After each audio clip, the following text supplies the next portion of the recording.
अस्सलाम वालेकुम जी। मेरा नाम शहबाज़ है जी और आप देख रहे हैं मेरे वीडियो चैनल। तो आज मैं आपको बग़ैर किसी प्लान के सोच रहा हूँ कि आपसे बात करूँ मैं। कुछ मैं अपने बारे में बताऊँगा आपको और कुछ मैं पाकिस्तान की पॉलिटिक्स के बारे में बात करूँगा और आपको मैं ये बताऊँगा कि कि मेरा थोड़ी-सी जो पास्ट हिस्ट्री है वो कैसी है और मैं क्यों यहाँ एंड अप हुआ हूँ अमेरिका में। तो आज से 20 साल पहले मैंने ये सोचा कि पाकिस्तान में कोई मुझे ज़्यादा होप नज़र नहीं आ रही और फिर मैंने ये फ़ैसला किया कि चलें बाहर ही चलें।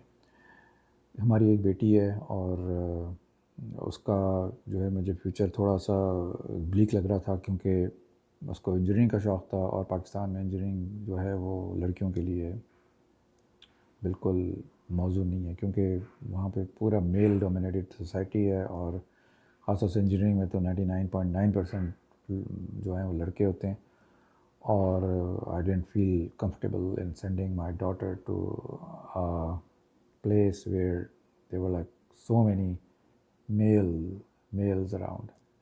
तो वो मुझे नहीं पसंद था वो। तो फिर हमने और मेरी वाइफ ने और मैंने ये सोचा कि अब आना है माने अमेरिका आना ही आना है क्योंकि एक तो वो था और दूसरा ये कि पाकिस्तान की जो पॉलिटिक्स थी वो इतनी गंदी हो चुकी थी उस टाइम कि होपलेसनेस थी बिल्कुल। मुझे दूर दूर तक कोई होप नज़र नहीं आती थी अपने लिए भी और लोगों जो भी थे। और मैं ये देखता था कि जिसका भी कोई ज़रा सा भी मौका लगता था तो वो बाहर जाने की सोचता था। तो that was a very very sad situation. Pakistan में जो है ना अच्छे लोग जो वहाँ काम करके कंट्रीब्यूट कर सकते थे वो ऐसा ऐसा करके बाहर जा रहे थे और मैंने भी यही सोचा कि पाकिस्तान में भी जैसे कि आप हर रोज़ आप एक फ्रस्ट्रेशन का शिकार हुए और हर रोज़ आप डिजेक्टेड हों, हर रोज़ आप उम्मीदी देखें हर तरफ, तो उससे बेहतर है कि आप जो है वो थोड़े टाइम के लिए आप मुल्क से तो बाहर ही निकल जाएं। तो ये 2-3 फैक्टर्स को देखते हुए फिर हमने ये फ़ैसला किया कि वी हैव टू गो। तो फिर fortunately I got the opportunity. यहाँ आए 20 साल पहले और यहाँ आकर इतने ज़िंदगी डे टू डे लाइफ में इतने मसरूफ़ हो गए कि पाकिस्तान का बिल्कुल मुझे तो ख़बरें का सुनने को जी नहीं करता था क्योंकि हर जगह नेगेटिविटी आती थी, हर ख़बर में उल्टा होता था। जब 9/11 हुआ उसके बाद से अमेरिका ने थ्रेट दे दिया पाकिस्तान को कि यू आर विद अस और यू आर अगेंस्ट अस। उसके बाद फिर मुशर्रफ ने ठीक तरह हैंडल नहीं किया और पाकिस्तान एक पार्टी बन गया वॉर अगेंस्ट टेररिज्म में और बहुत नुकसान हुआ और ये सब नेगेटिव ख़बरें एक के बाद एक के बाद एक के बाद एक। फिर उसके बाद ये नवाज़ शरीफ आ गए वापस, ये भी मुझे नहीं पता चला। इवन बेनज़ीर के जो मर्डर है उसका ही मुझे 2-4 दिन बाद ही पता चला कि ये हो गया। तो ये सब नेगेटिव ख़बरें आती रही हैं और पिछले 4-5 साल से जब से नवाज़ शरीफ को ये कन्विक्शन हुई है कोर्ट की तरफ से, उस वो ऐसा टाइम था जो मुझे फर्स्ट टाइम ये फ़ील हुआ कि यार there is something going on there. और फिर मुझे इंटरेस्ट हुई और दूसरा ये का सीपैक का जब सुना मैंने कि जी ये भी एक बहुत बड़ा एक एग्रीमेंट हुआ है चाइना के साथ, बेल्ट एंड रोड इनिशिएटिव, और उसमें 50-60 बिलियन डॉलर्स आ रहे हैं पाकिस्तान में।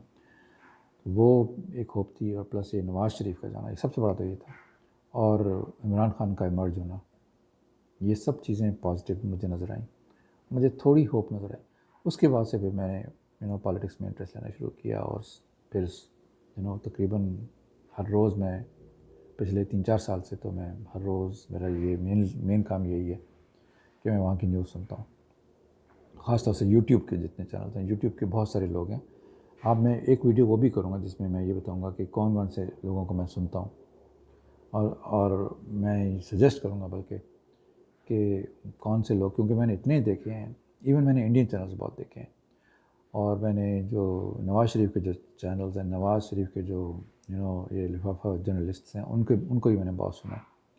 और फिर ये कि जो ऑनेस्ट जर्नलिस्ट हैं, ऑनेस्ट वीडियो चैनल्स के जो यूट्यूबर्स हैं, उनको मैंने बहुत सुना है।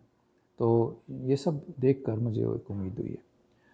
تو اب یہ کہ 20 سال سے تو میں یہاں ہوں، اور اب میرا فرسٹ ٹائم یہ جی کرتا ہے کہ I need to go back now, اور وہاں پہ جا کے جو بھی ہے کروں، ملک کے لیے جو بھی اب سارے ریٹائر ہو گئے ہوں، اب تو اتنا وہ نہیں ہے، لیکن جو بھی میں کر سکتا ہوں آئی وانٹ ٹو ڈو.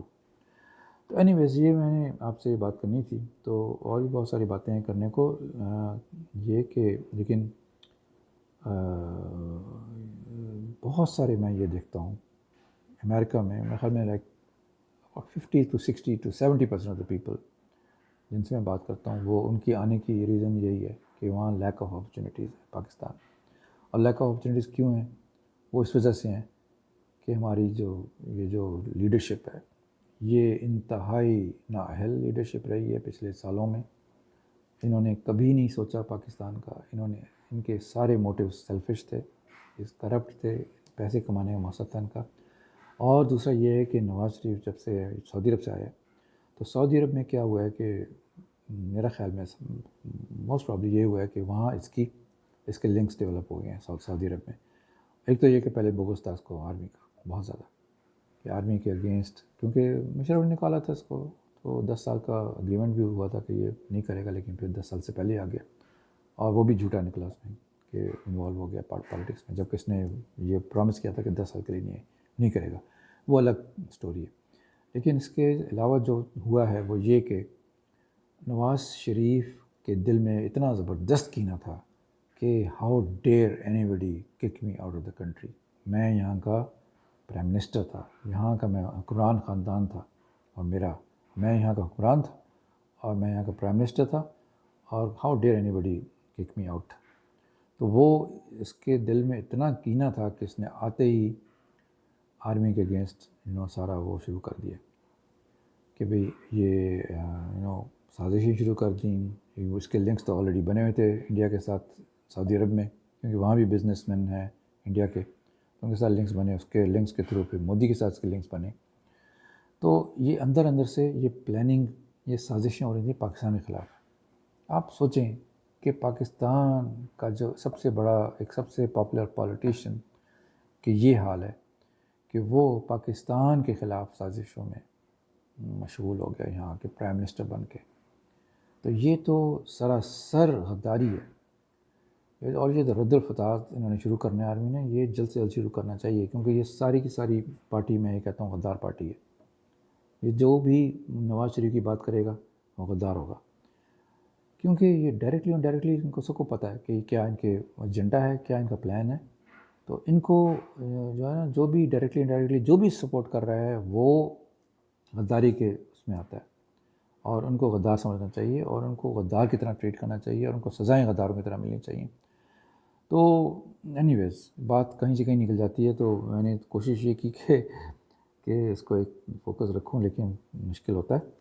تو anyways I talk to you soon. اور اور بہت سارے ٹاپکس ہیں جو ریلیٹڈ ٹاپکس ہیں، وہ میں آپ سے بات کروں گا. تو فی الحال اجازت. تو سی یو لیٹر.